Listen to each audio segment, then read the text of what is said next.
Para comenzar a hablar sobre lo que es la médula ósea y la función primordial que tiene la médula ósea, debemos partir siempre del origen embrionario, ¿verdad? O sea, dónde se ha formado, en qué semana se está formando, qué funciones va a cumplir y qué células van a constituir lo que es la médula ósea, cómo se ha formado la médula ósea. Entonces ya saben ustedes de que la médula ósea es una estructura que va a estar localizada en la diáfisis, ¿verdad? En el cuerpo de los huesos, ya sean huesos largos y huesos cortos. También en algunos huesos planos, como son entonces el hueso del ciático, o perdón, el coxal. Por lo tanto, vean ustedes de que va a haber una distribución uniforme en cada uno de estos elementos óseos. ¿Dónde se va a originar? Se va a originar a partir del crecimiento endoconjuntivo intramembranoso, el cual va a partir de las células mesenquimáticas indiferenciadas. Esto vamos a ver posteriormente en una gráfica a qué me estoy refiriendo con el tejido endoconjuntival o intramembranoso, lo que nos va a dar origen a lo que son las dos porciones, ¿verdad? La parte mesenquimatosa o parenquimatosa y la parte estromal de lo que es la médula ósea. Entonces, tomen muy en cuenta este origen. ¿Dónde se va a situar entonces la médula ósea en principio? Ustedes se van a dar cuenta de que la médula ósea cuando se está formando no tiene un lugar entonces preferencial donde se va a almacenar o donde se va a albergar entonces esta estructura. Por lo tanto, tendremos que buscar pues o en el periodo de desarrollo embrionario para que esta médula ósea vaya entonces a alojarse en el lugar ya correspondiente, tiene que partir, ¿verdad?, a partir de células que van a cavar, que van a excavar, que van a formar el túnel o el canal medular para que pueda almacenar la médula ósea, ¿sí? Entonces, el lugar donde se sitúa la médula ósea se encuentra compuesto por un tejido óseo esponjoso y el cual está formada por trabéculas óseas. Este hueso posteriormente es emplazado por medio de los osteoclastos. Entonces, no se olviden de que los osteoclastos son células que van a generar la lisis del hueso y los osteoblastos van a ser los que van a determinar la génesis del hueso. Y los osteocitos son los que van a determinar la parte constitutiva de las trabéculas y los conductos de Havers de la médula o del conducto óseo. Vean, entonces hay varias células que van a ser parte de lo que es el estroma, de lo que es el parénquima y de lo que son los conductos de Havers, por donde van a discurrir todo lo que son las células de los vasos sanguíneos, de los vasos nutrientes de la médula ósea, la parte sensitiva, es decir, los nervios que van a inervar a la médula ósea y el tejido vascular venoso para el cual entonces va a ser el retorno venoso hacia los lugares donde se necesite. Entonces, las células de origen hematopoietíco y un proceso de maduración van a ir reemplazando y reabsorbiendo el hueso esponjoso llamado la cavidad medular. No nos olvidemos de que para formar entonces el tejido óseo, ¿verdad?, tiene que partir entonces de una célula que se denomina el hemangioblasto. Este hemangioblasto va a tener una cualidad muy importante de horadar, de perforar, de generar entonces un canal donde se va a almacenar la médula ósea posteriormente.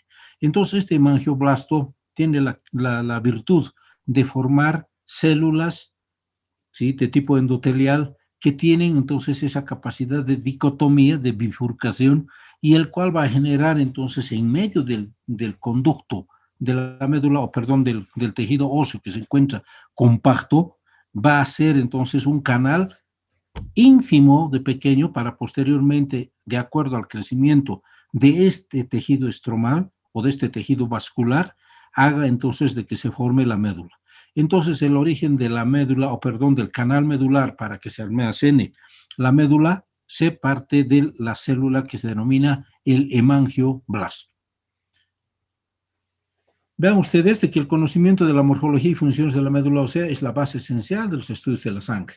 Entonces no podemos hablar de la sangre si no conocemos de lo que es médula ósea, porque hemos hablado de que médula ósea tiene dos componentes, un tejido amarillo y un tejido rojo, quien va a ser entonces hematopoyéticamente activo, la parte roja, ¿verdad? Cuando existe una destrucción de esta parte roja o de la médula ósea roja, entonces la médula ósea va a reemplazar la función y va a convertirse en roja para poder posteriormente cumplir las funciones de hematopoiesis que así lo requiere el organismo.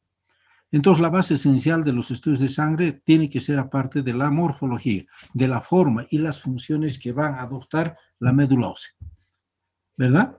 Entonces, está delicada, tiene una delicada red de vasos, tiene células reticuloendoteliales, células progenitores de diverso periodo de maduración y el tejido graso con acción de relleno. Esta es la estructura de la médula ósea que es muy importante entonces, ¿no?, en la hematopoiesis. No se olviden la delicada red de vasos, las células reticuloendoteliales, las células progenitoras en diferentes periodos y tejido graso de acción de relleno.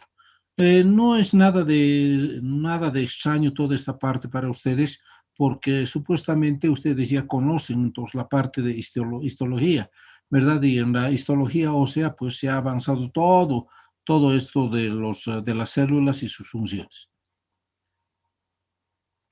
¿Cuál va a ser la composición? En la composición, desde el punto de vista histológico, nuevamente, está formada por dos elementos, dos zonas bien delimitadas, bien diferenciadas, bien establecidas. Y van a ser el estroma mieloide, que ya les había referido, y el parénquima mieloide. El estroma mieloide, ¿verdad? El estroma mieloide y el parénquima mieloide. La terminación mieloide va a deberse a que la médula ósea va a producirse células sanguíneas a partir de las células madres multipotentes mieloides, que van a dar origen a glóbulos rojos, eritrocitos, monocitos, plaquetas, glóbulos blancos y los linfocitos. Entonces vean ustedes de que el estroma mieloide va a ser el esqueleto, ¿sí?, el lugar donde se va a almacenar el parénquima mieloide. Y el parénquima mieloide va a ser el tejido conjuntivo donde se va a almacenar las células madres multipotentes, con distintas funciones, ¿verdad?, mieloides, que van a formar los glóbulos rojos, todos los elementos formes que van a estar presentes tanto en médula como en el cuarto compartimiento, que sería ya como célula madura en el torrente circulatorio. ¿Por qué? Ya sé que se va a llamar esto. Iremos por el estroma mieloide. Vean ustedes de que el estroma mieloide les había indicado de que es el compartimiento vascular, ¿verdad? Entonces, cuando yo hablo de estroma mieloide, me estoy refiriendo a lo que es el compartimiento vascular. ¿Y a qué se refiere como compartimiento vascular? Es la zona o parte estructural que brinda el sostén. Ya les había dicho de que es el esqueleto donde va a estar inmerso la médula, el tejido vascular y el tejido neurológico o nervioso que va a irrigar y inervar a la médula ósea. Es por eso entonces de que el estroma mieloide, o llamado también compartimiento vascular, va a brindar la función de sostén, de apoyo al parénquima alrededor de la médula ósea. El estroma va a originarse a partir de ¿qué? De la intervención de los vasos sanguíneos que van a atravesar el periósteo del hueso en formación.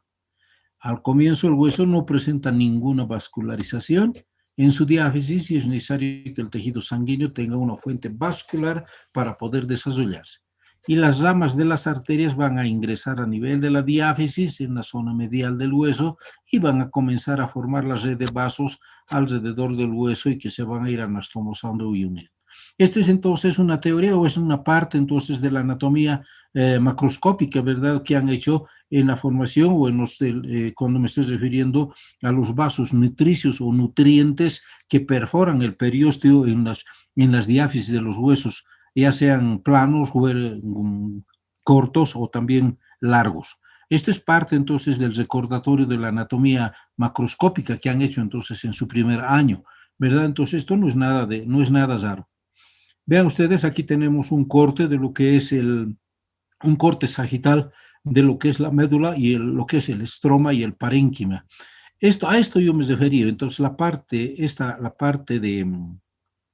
donde está el periósteo y la parte circular donde son los conductos de Havers, ¿verdad? Aquí tenemos unos puntos celestes y unos puntos rojos que van a corresponder a los vasos.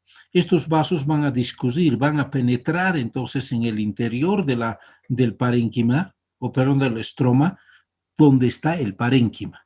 Entonces, en estos espacios se encuentra inmersa la médula y dense cuenta de que estos vasos van a penetrar, van a perforar lo que es el periósteo, el estroma, los conductos de Havers, para llevar todos los nutrientes hasta la médula ósea y esta cumpla una función adecuada en la hematopoiesis. ¿Sí? ¿Está claro hasta aquí? Por favor, quiero que me digan, que me corten, que me soliciten entonces de que se les repita o se les aclare.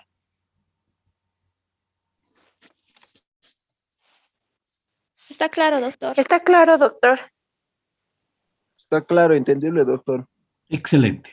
Entonces, este es el corte sagital transversal, entonces, que está realizándose en el hueso.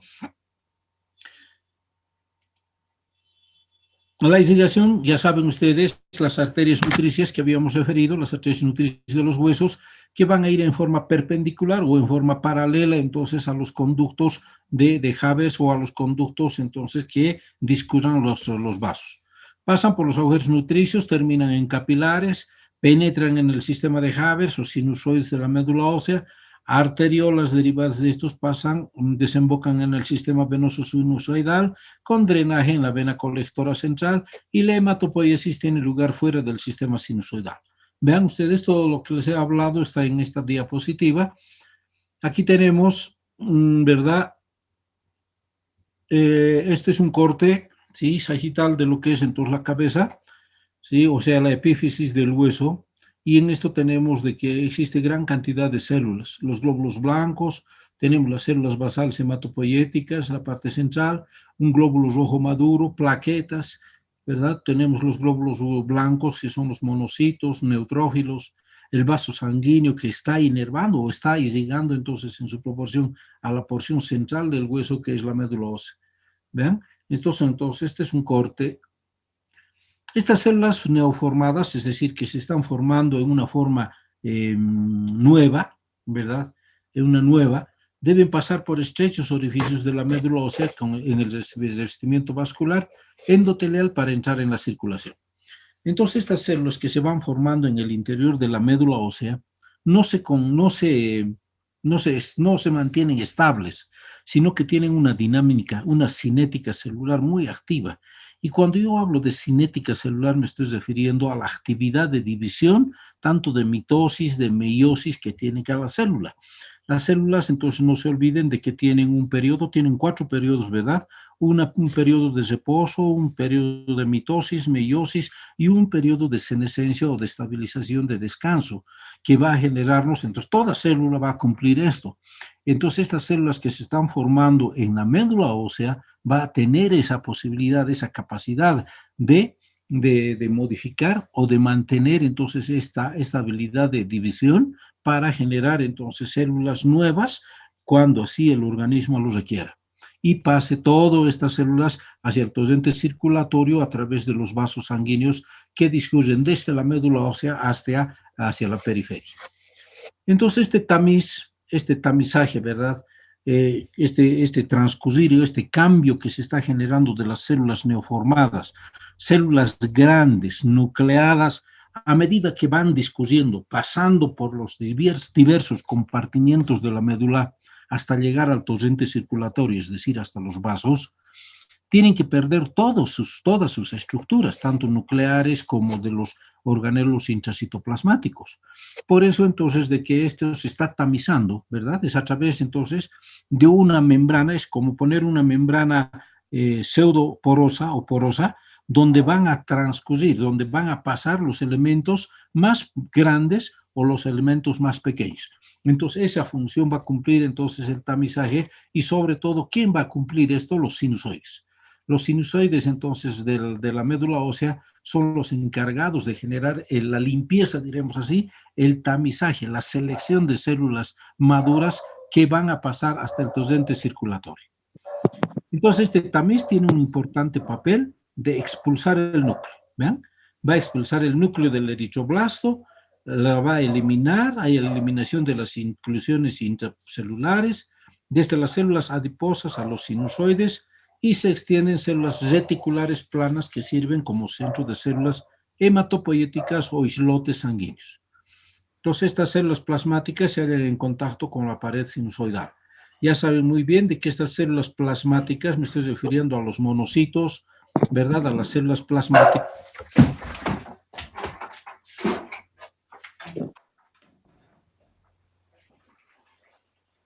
Disculpe. Estas células plasmáticas, que son los monocitos, van a cumplir una función muy importante, que es el de fagocitar todos los restos nucleares y celulares que se están eliminando, ¿verdad? Todo ello va a ser entonces en la pared sinusoidal, ¿sí? Esta médula ósea tiene poca inervación próximas a los islotes y es posible que perciban los cambios de presión ocasionados en la proliferación celular. Esta parte tenemos que determinar entonces de que en la médula ósea existen receptores, ¿verdad?, de presión, receptores de presión y también los varoreceptores. Estos mecanorreceptores y varoreceptores son los encargados entonces una función muy importante en la hematopoiesis, debido entonces a que los cambios de presión intracelular, intramedular, a través de los cambios también de presiones intravasculares, van a hacer entonces de que la hematopoiesis se aumente o se disminuya en su producción de células precursoras. Entonces, es muy importante entonces la inervación y la irrigación que tenga la médula ósea. Estas señales van a ser transmitidas por arcos reflejos locales hacia a las paredes de los vasos y de esta forma va a existir un sistema autorregulado y capaz de ajustar el flujo sanguíneo que le permite proliferar y madurar antes de que las células sean liberadas a la circulación, y se piensa que las células maduras son liberadas a la médula cuando adquieren plasticidad para atravesar las paredes de los sinusoides, ¿sí?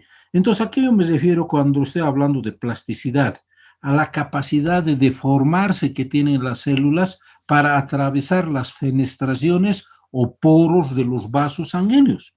A eso yo me refiero como plasticidad. Uno, también entonces la plasticidad de la médula, de la membrana citoplasmática de las células, que tienen esa habilidad de mantener la dinámica celular y de generar la deformidad articular.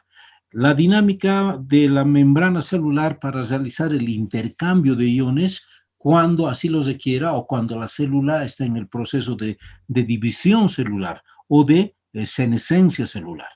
Entonces, a eso yo me refiero como plasticidad celular. Entonces, aquí tenemos un corte, ¿verdad?, dentro de lo que es la médula ósea. Aquí tenemos los adipocitos, los sinusoides. ¿Qué son los sinusoides? No es nada más que los espacios comprendidos entre un estroma y otro estroma, ¿verdad? Entonces, a través de estos sinusoides o espacios que están revestidos por el endotelio, por endotelio medular o también del canal medular, van a ser los responsables ¿de qué? De purificar, hemos dicho, ¿verdad? De seleccionar a las células maduras para que lleguen hasta el torrente circulatorio. Tenemos los compartimentos hematopoyéticos, capilares, endotelios, sinusoides, etc. Este es un corte, entonces, de la médula ósea. Esta es una aproximación, ¿verdad? Vamos a ver posteriormente. ¿Cuál va a ser la función del estroma? Entonces, la función del estroma no es pasiva. ¿Ya? Entonces, no como el esqueleto, que pensamos que el esqueleto, por ser la estructura ósea, no va a cumplir una función. No, más al contrario, cumple múltiples funciones. Y una de la principal función del estroma óseo o del estroma medular, ¿qué es lo que va a hacer? Es producir la matriz extracelular y la producción de citoquinas o de citocinas. ¿Ven? Entonces, esta función del estroma es muy importante, ¿verdad? Porque produce la matriz extracelular, y cuando yo me refiero a la matriz extracelular, me estoy refiriendo a las células, a los elementos, a las sustancias que van a generar el caldo, es decir, para mantener como la gelatina que va a mantener fija en su lugar a la médula ósea, ¿sí? A la porción activa hematopoyéticamente hablando. Entonces, la producción de de la matriz extracelular está constituida ¿por qué? Por la laminina, la fibronectina, colágeno, glucosaminoglucanos y las moléculas de adhesión, ¿sí? Y todos ellos van a servir de un apoyo físico que controla la salida de las células hematopoyéticas dentro de la médula ósea a nivel de los sinusoides, ¿sí? Entonces, entre las moléculas de adhesión se van a incluir las selectinas, las integrinas y las sialomucinas. ¿Ven? Esta es entonces la constitución, la composición, diríamos así, de la matriz extracelular. Función, apoyo físico, es decir, de mantenimiento del estroma medular en su lugar. Esa es la función de la matriz. Y la producción de citoquinas, ya conocen ustedes muy bien lo que es la función de las citoquinas. Son sustancias biológicas que van a incluir o van a influir de una manera autócrina o parácrina sobre el comportamiento celular. Aquí yo me refiero como autócrina, parácrina y endocrina. Autócrina, estas son son sustancias que se van a autoestimular. Es decir, si yo tengo una célula, ¿sí?, del parénquima medular, esta célula va a producir una sustancia, es decir, una citoquina, que se va a autoestimular, ¿sí? Es decir, la acción o la sustancia que produce se genera y se produce un autoestímulo sobre la misma célula. Esa es entonces una función autócrina. Y parácrina va a ser entonces una célula, va a producir una citoquina y va a ir a estimular otra célula similar, es decir, entonces una pareja paralela a la célula. Estoy hablando entonces de parácrina, ¿verdad? Y endocrina, ¿cuándo va a ser? Cuando esa célula va a producir una citoquina y va a liberar al torrente circulatorio para que vaya a actuar en otras células, pero ya distantes del lugar donde se están formando, ¿sí? Entonces, esa es la función de las citoquinas. Y van a cumplir una función autócrina, parácrina o endocrina sobre el comportamiento celular, sobre la dinámica celular, sobre la cinética celular. Me estoy refiriendo a eso, ¿verdad? Estamos hablando solamente de la médula ósea. Estamos hablando entonces de esa función que tienen los osteoclastos, osteoblastos, osteocitos y todo lo que son entonces los productos de la matriz extracelular. Actúan de múltiple lugar, no siempre son la misma función, y en la producción de citoquinas también intervienen las células accesorias como son los linfocitos y los monocitos. No nos olvidemos de que estas dos células también generan entonces este tipo de sustancias, ¿verdad? Que son entonces denominadas las quemoquinas, ¿verdad? Y dentro de los linfocitos y monocitos tenemos pues lo que son las selectinas, ¿verdad? Las selectinas, la selectina plaquetaria, la selectina leucocitaria y la selectina endotelial. Entonces, todas ellas van a generarnos entonces funciones muy específicas, muy importantes, que es un recuerdo entonces de la parte de lo que es la inflamación. Aquí tenemos la médula ósea, ¿verdad? Que en el gráfico mucho más claro, con presentación de megacariocitos, etc. Eso es entonces con referente a lo que es el estroma mieloide. Y el parénquima mieloide va a ser el compartimiento hematopoyético. Compartimiento hematopoyético, ¿sí? Entonces, ¿dónde está inmerso entonces este parénquima mieloide? Está en el parénquima estromal o en el estroma mieloide.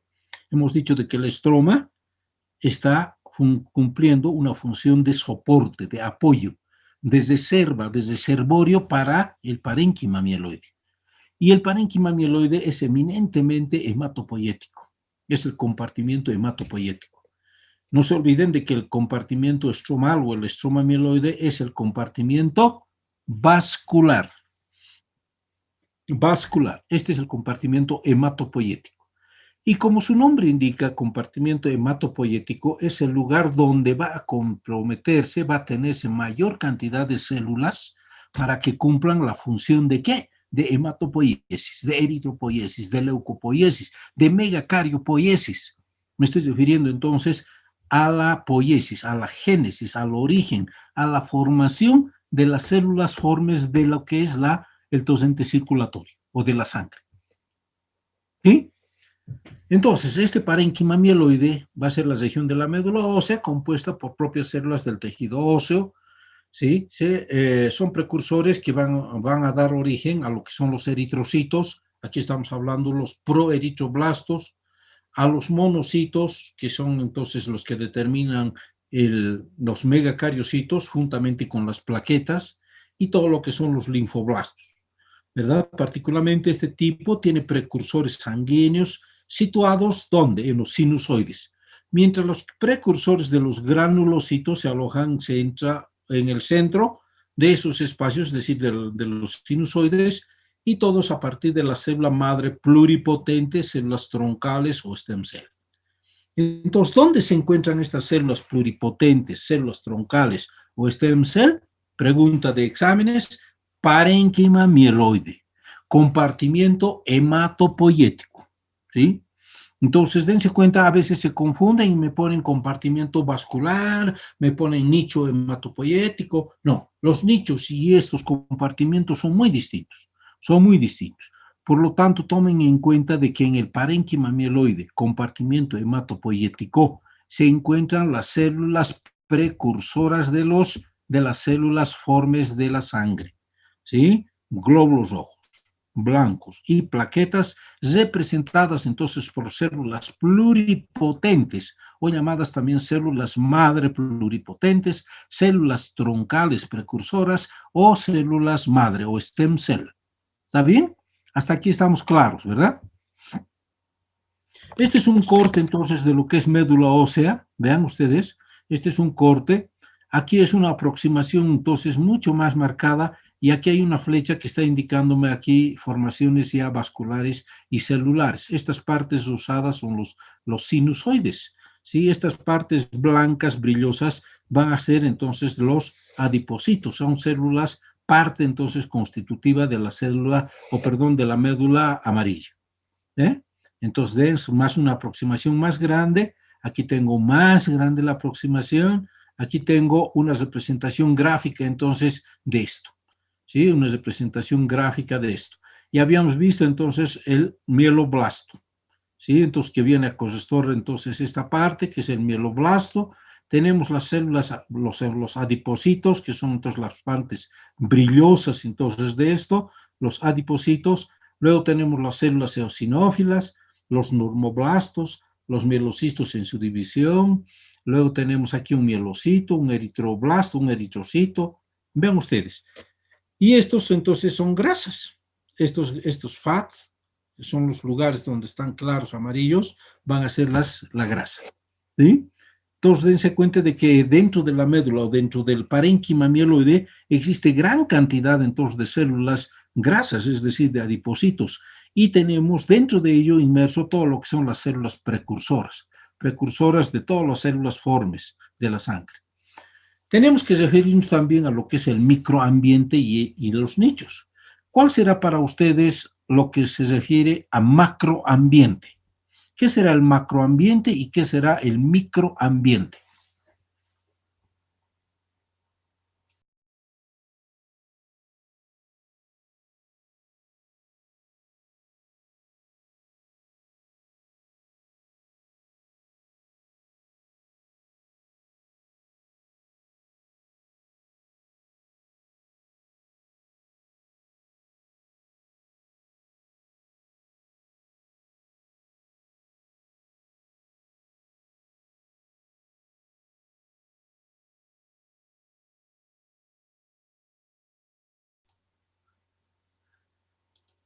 ¿Se me ha escuchado la pregunta? ¿A qué se refiere con macroambiente o cuál piensan de que va a ser el macroambiente y cuál será el microambiente?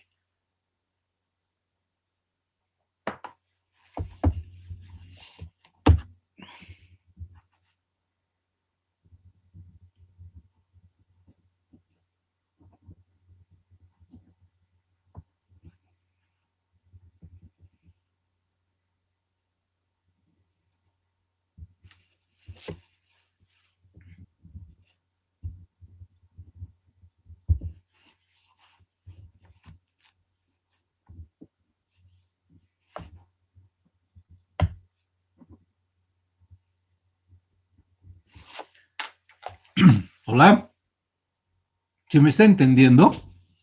¿Se me está comprendiendo? ¿O está muy confuso esta parte?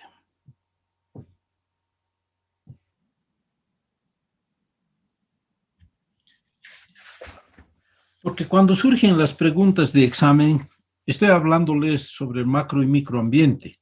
Macroambiente, ¿qué se refiere? A lo más grueso, a lo más grande, ¿verdad? ¿Y cuál sería entonces la parte que les he referido como macroambiente?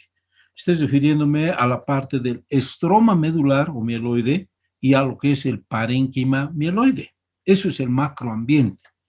Y dentro de estos, ¿verdad? Existen componentes. Es el microambiente.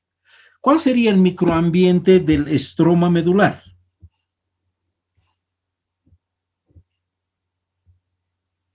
¿Cuál creen que es?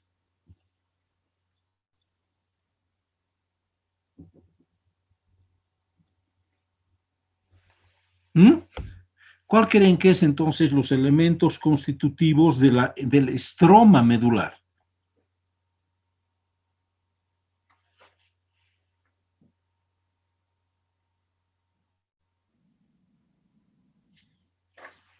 Eso es dentro de lo que es el parénquima. Los adipocitos y los osteoblastos, doctor. No, eso es también dentro del sistema hemato o del parénquima medular. La matriz podría ser. Ya. Entonces, uno es la matriz extracelular. Bien. ¿Y el otro? Las citocinas. Citocinas. Lo voy a... ¿Verdad? Entonces, dentro del estroma medular, ¿Toquinas hematopoyéticas? dentro del estroma medular vamos a tener dos componentes que va a ser el microambiente, ¿ya? Que va a ser entonces la matriz extracelular y la producción de citoquinas. Esos son elementos entonces constitutivos del microambiente del estroma medular. ¿Y cuáles van a ser los elementos constitutivos, microambiente del parénquima medular o mieloide?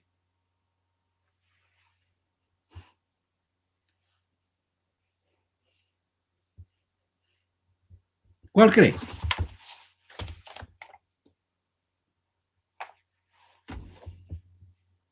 No sé si me equivoco, doctor, buenas tardes, pero tal vez podrían ser las stem cells también. ¿Cuál? Las stem cell. Sí, doctor. Claro que sí. Estamos hablando entonces ya de las células, ¿verdad? De las células que están inmersas en el tejido hematopoyéticamente activo. Entonces, todas las células pluripotenciales, totipotenciales, las precursoras de las células están inmersas entonces en el parénquima. Por lo tanto, va a ser parte constitutiva del microambiente. ¿Sí? Pero estas células del microambiente, o sea, estas células no están flotando, sino que están incluidas en lugares, en reservorios específicos. Están entonces como están en un seno materno, donde va a recibir calor, protección, nutrición. Entonces, eso se denomina un nicho, ¿verdad? Un nicho parenquimatoso o medular. ¿Sí? Entonces, ¿qué hace qué función cumple un nicho en un cementerio?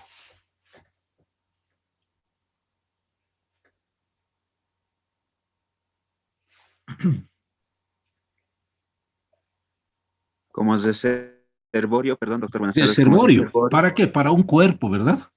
Sí. Lo mismo va a cumplir entonces en el parénquima mieloide estos nichos. Van a almacenar entonces algunas células madre, totipotenciales, pluripotenciales, precursoras, para que le proporcionen protección, le den nutrición, le protejan, le cuiden, le den un ambiente cálido para que estas células se dividan y generen células que sean necesarias en nuestro organismo. ¿Vean? Esa es entonces la función del microambiente, ¿verdad? Medular, o sea, del parénquima mieloide. ¿Se ha entendido, verdad? ¿Está claro? Sí, doctor. Excelente. Cuidado que me digan, no hay nada en el texto, porque en el texto a veces no hay nada. ¿Por qué? Porque son líneas que están escritas y yo les estoy ampliando todo el conocimiento o todos los conceptos que están referidas en esas líneas. ¿Sí? Por eso entonces de que asistir a clases aquí en Hemato Tiene que ser entonces importante porque si no, no van a poder interpretar o leer el libro o no van a saber qué es lo que quiere decir, ¿sí? Por eso entonces yo les estoy indicando, yo creo que hasta el día lunes ya van a tener todo el texto, ya he encontrado, ya he complementado, lo voy a imprimir y lo voy a dejar en una de las fotocopiadoras para que ustedes puedan recabar este texto.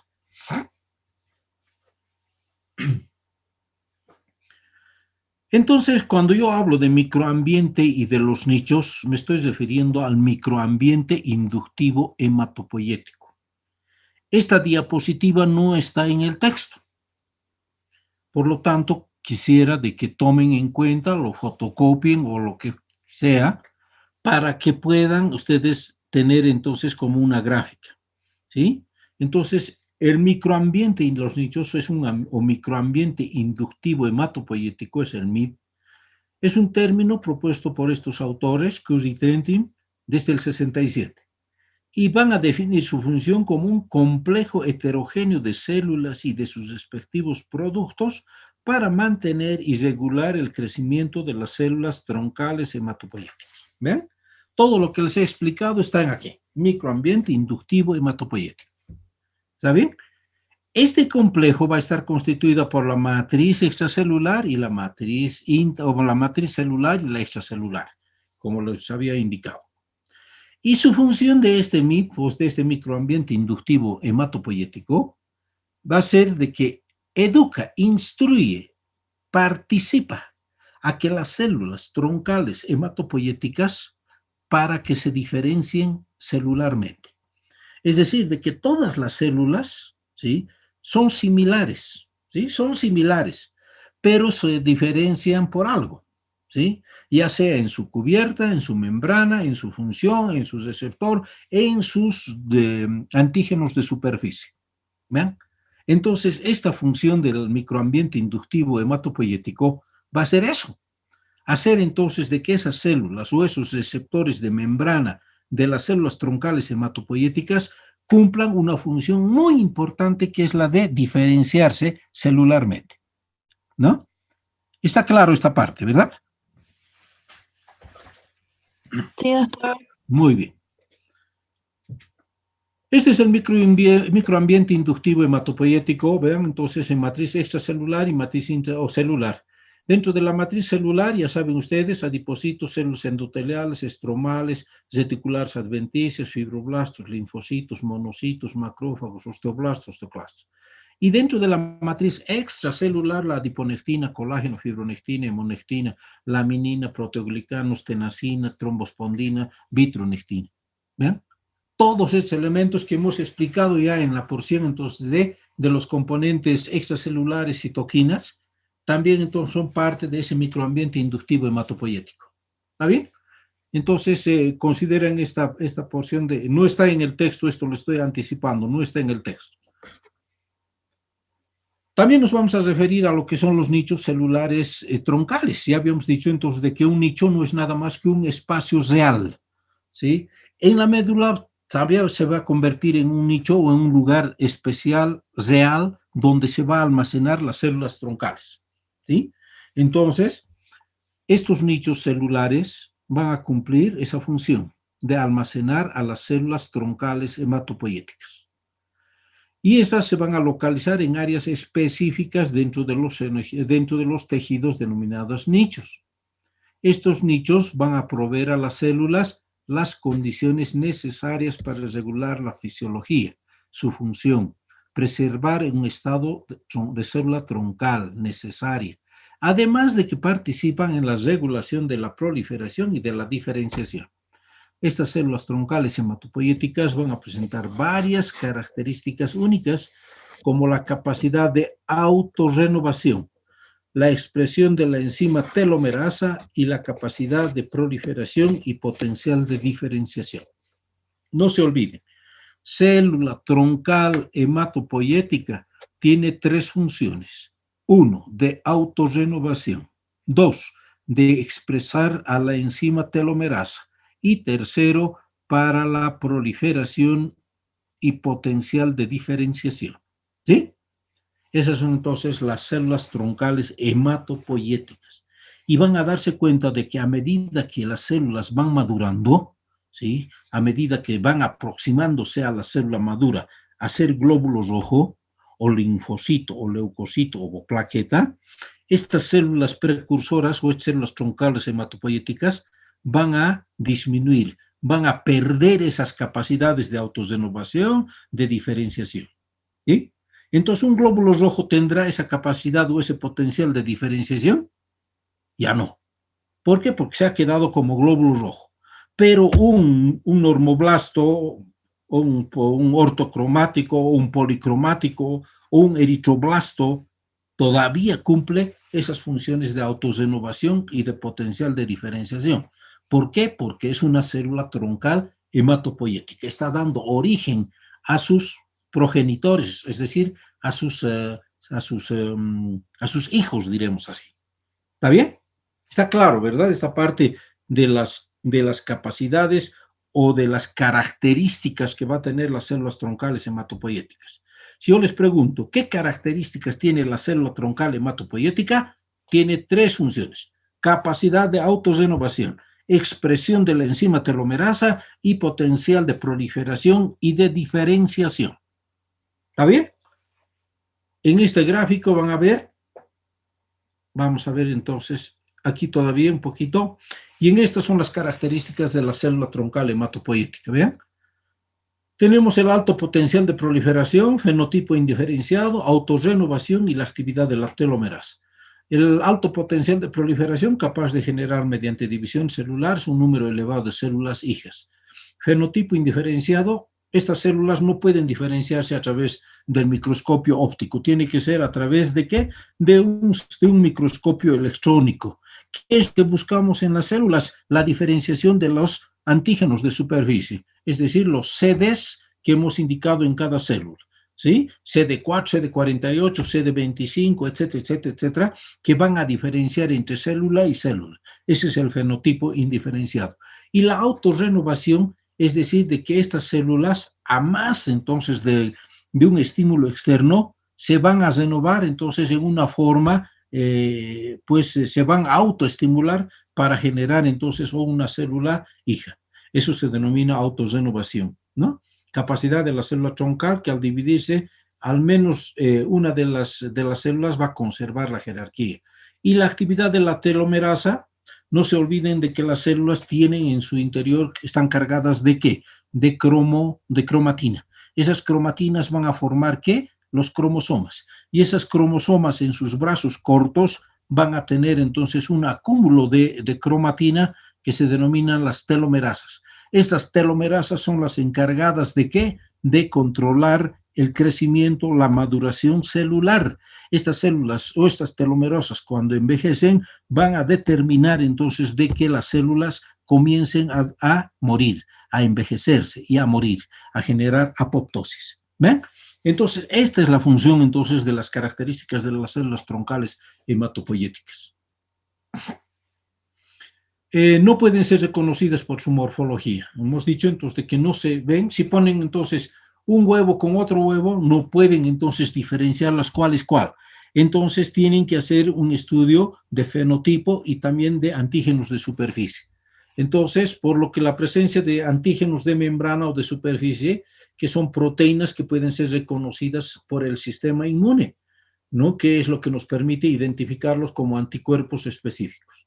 Únicamente por su inmunofenotipo. ¿Vean? Entonces se diferencian las células troncales hematopoyéticas por su inmunofenotipo, CD34, 90, 83, 90, etcétera, etcétera. Y las células troncales hematopoyéticas humanas van a expresar los antígenos, van a presentar los antígenos CD34, CD49F, 117, etcétera, etcétera, y que son los que se denominan antígenos de superficie o marcadores de linaje. ¿Y qué es un marcador de linaje? Es un marcador de, diremos así, de secuencia de células o de progenitores.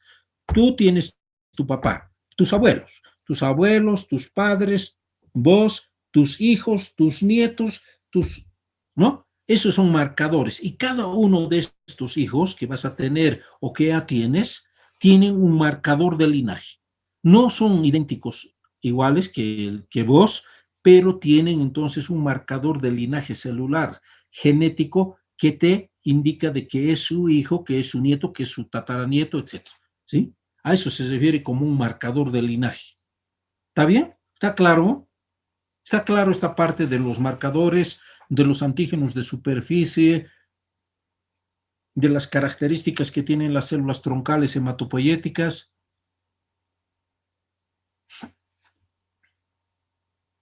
Hola, se han desmayado, creo. ¿Sí? Está claro, ¿verdad? Bien. Entonces, dense cuenta, este es un resumen de lo que estamos hablando de las características. Y tienen todas las características: un alto potencial de diferenciación, alto potencial de proliferación, fenotipo indiferenciado, autorrenovación y la actividad de la telomerasa. Estas cinco características, ¿sí? ¿A qué tipo de célula corresponde? ¿A qué tipo de célula del parénquima mieloide corresponde? Pregunta. Necesito respuesta.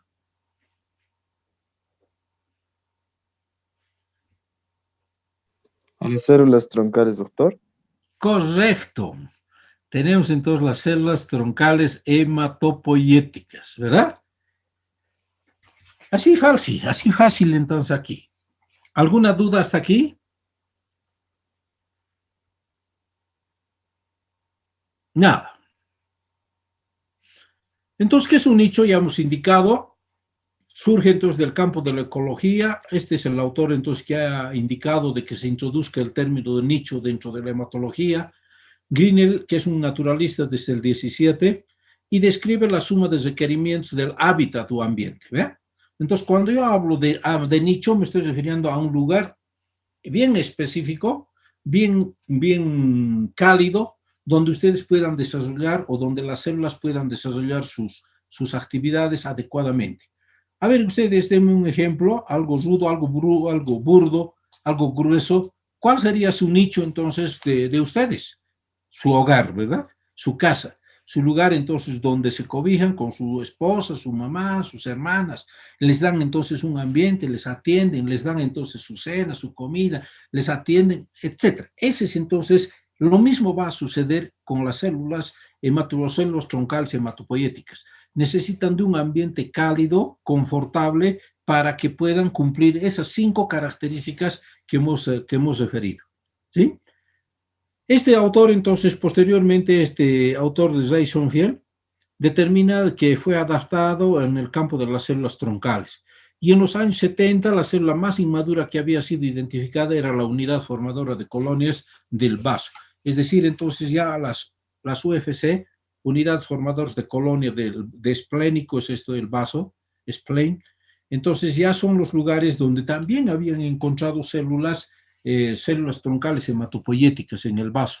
También, ¿dónde estaban inmersos? Pues en espacios o en los nichos que tenían estas células como un acúmulo de células y se vinieron a denominar como unidades formadoras de colonia. ¿Sí? Entonces, estas células o unidades formadoras de colonia esplénicas fueron descritas por Thiel y Ernest Kulloch. Estos dos autores nos determinan entonces de que estas células tienen, diremos así, características muy específicas, consideradas como los padres del campo de las células troncales. Entonces, estos dos autores son los importantes autores que nos han referido de la diferenciación y las características que tienen las células troncales hematopoyéticas. ¿Bien? Estas células troncales deben permanecer en la médula ósea en un sitio específico. ¿Dónde? Nichos. Las células de este sitio específico, además de retenerlas, deben de regular su fisiología, protegerlas de señales inductoras de maduración o proliferación. Y el componente hematopoyético, como ya revisamos, está compuesto por células troncales hematopoyéticas y toda su progenie, incluyendo las células sanguíneas maduras. ¿Eh? Entonces, estas son la participación de las células troncales mesenquimales. Entonces, aquí nos damos un lapso, aquí nos quedamos, y en la siguiente clase estamos participando entonces o estamos continuando con el avance de la asignatura. Entonces, hasta aquí tenemos alguna duda, alguna pregunta, algún interrogante, alguna acotación que pudiesen realizar ustedes para complementar el tema.